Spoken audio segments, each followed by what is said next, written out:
Halo, gue Kristo Chandra. Selamat datang di channel gue. Dan pertama-tama gue mau ngomong sama kalian, thank you karena udah support channel ini.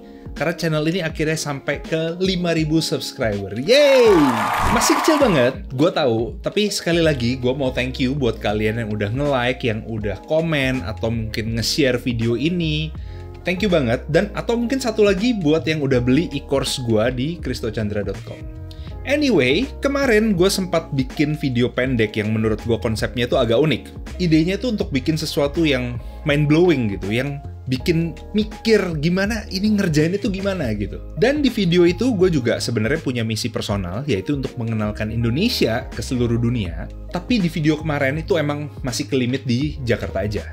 Meskipun gitu, sisi positifnya adalah gue bisa kasih highlight khusus buat landmark-landmark yang ada di Jakarta, kayak Monas, TMII, Gedung Taman Fathahillah, dan masih banyak lagi. Penasaran prosesnya kayak gimana? Mari kita bedah.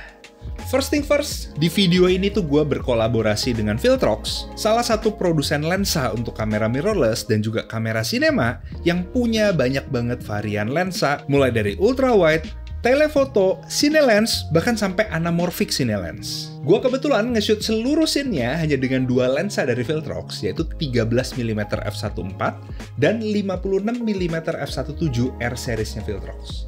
Dan dua lensa ini gua paduin dengan body Fujifilm yang kebetulan gue juga punya. Kedua lensa ini udah pernah gua review, feel free buat ngecek reviewnya di YouTube channel gua kalau kalian belum nonton. So, 90% dari video yang kalian lihat tadi itu di-shoot dengan 13mm f1.4-nya Viltrox. Kenapa gue milih untuk pakai lensa ini? Itu karena focal length-nya kebetulan pas buat konsep video ini. Selain itu, lensa ini tuh punya bukaan besar yang cocok banget buat situasi low light. Di scene ini contohnya, itu di-shoot dengan bukaan mentok di 1.4 dan masih punya kualitas gambar yang super tajam. Bukaan 1.4 ini cukup penting menurut gue, karena gue bisa nahan ISO-nya di 1600-an dan cukup prima. Selain itu, lensa ini tuh emang didesain khusus buat sistem APS-C dan punya karakteristik yang nggak ke-distort alias rectilinear. Sedangkan lensa 56 1.7 itu gue gunain buat satu scene aja di awal video, yang keperluannya adalah buat kasih fokus tersendiri ke karakter utama alias gue. Anyway, untuk konsep video ini itu gue juga dibantu oleh istri gue, dan kita rencanain berdua untuk seluruh scene-nya, transisinya, pergerakan tangannya, visual dan sound effect-nya, dan yang cukup krusial itu adalah sesuaiin dengan musik yang kita pakai. Kebetulan konsep yang kita buat itu mengharuskan kita berpindah dari satu scene ke scene yang lain, jadi ini yang buat gue cukup sakit kepala karena gue harus mikirin satu demi satu transisinya kayak gimana. Proses brainstorming-nya itu dimulai dulu dari ngelis landmark atau tempat-tempat ikonik yang ada di Jakarta.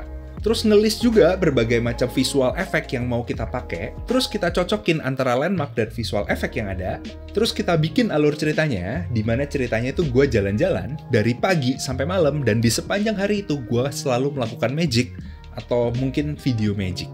Kalau udah gitu, terus kita bikin shot list, setiap scene-nya biar ketata, dan perhitungin semua scene-nya dengan durasi yang ada. Yes, ribet.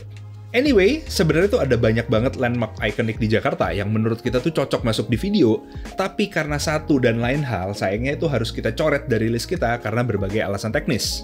Buat catatan juga, gue dapat banyak referensi dari konten creator luar negeri dari sisi visual. Karena kebanyakan tekniknya buat gue tuh sangat baru, maka beberapa visual effect itu harus kita tes terlebih dahulu.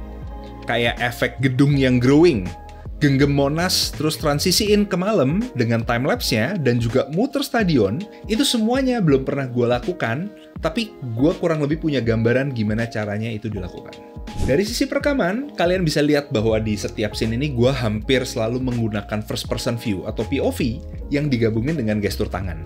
Di scene ini contohnya, footage tangannya itu diambil terpisah menggunakan green screen, lalu dikomposit ke footage utama, dan disesuaikan antara timing effect dan juga musiknya. Elemen yang terpenting di sini itu adalah lighting-nya, dengan angle-nya itu harus sangat-sangat mirip atau harus kalau bisa sama. Light quality dan white balance-nya itu juga harus diatur mirip setiap footage-nya supaya kalau perlu diedit itu nggak lari terlalu jauh warnanya. Lanjut, kita bahas beberapa scene yang ada di video. Di scene pertama, di Kota Tua, di mana gedungnya berubah dari lantai 1 jadi lantai 2, ini tekniknya nggak terlalu sulit. Basically yang gue lakukan itu adalah ngemas bagian gedungnya jadi beberapa bagian, Terus setiap bagian yang udah kita cut tadi tinggal digerakin via software. Terus ke scene berikutnya, yaitu yang ada kastilnya, itu gue pengen setiap bagian dari kastil ini bergerak, dan jujur yang ini agak rumit. Untuk bisa gerakin setiap bagian dari kastil anak atau dari istana anak di TMI ini, itu kita perlu masking satu persatu partnya, dan kita gerakin manual untuk dianimasiin. Hal ini tuh juga berlaku sama, termasuk scene yang muter stadium. Anyway, saat bikin video tadi, ternyata kita temuin problemnya itu banyak banget.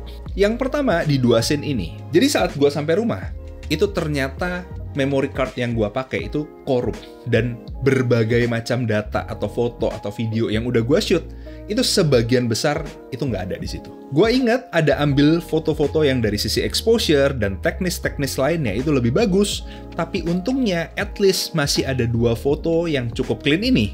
Karena gue nggak afford untuk balik lagi ke TMII dan nge-shoot lagi dari awal, makanya gue coba usahain, coba maksimalin dari 2 footage yang ada ini. Problem berikutnya itu scene Monas. Kayaknya gue udah lama nggak ke Monas, dan gue tuh nggak tahu gimana situasi Monas di malam hari. Apakah dia itu nyala atau enggak? Apakah nyala cuma ujungnya doang, atau nyala sama seluruh badannya? Nyalanya warna apa? Dan kurang lebih situasi syutingnya kayak gimana? Tapi berdasarkan foto-foto yang gue cek di internet, bagian badan Monas itu nyala. Bahkan terkadang itu bisa ada projectionnya macam-macam. Terus gue coba buat survei dulu, buat lihat Monas. Dan waktu gue survei, itu Monasnya nyala bagus, ada merah putihnya gitu. Tapi begitu hari gue syuting dari sore sampai malam karena kita butuh buat ngerjain transisinya, ternyata Monasnya nggak nyala guys. Cuma nyala ujungnya doang. Nangis. Alhasil, gue mencoba untuk gabungin foto yang gue dapet dengan aset foto Monas yang nyala yang bisa gue temuin di internet. Dan setelah gue compose, hasilnya kurang lebih kayak gini. Not bad lah ya. Buat info juga, hampir semua scene di video ini itu gue shot semuanya sendiri. Tapi di beberapa shot yang ada guanya, lagi-lagi gue dibantu sama istri gue untuk pengambilan shotnya. So far gitu aja, semoga kalian suka dengan video yang gue buat, dan please, kalian bisa like video ini dan video yang tadi, dan juga share ke teman-teman kalian, dan subscribe ke channel ini kalau misalnya kalian suka dengan konten-konten kayak gini. Dan sampai ketemu sama gue, Christo Chandra, di video berikutnya. Bye!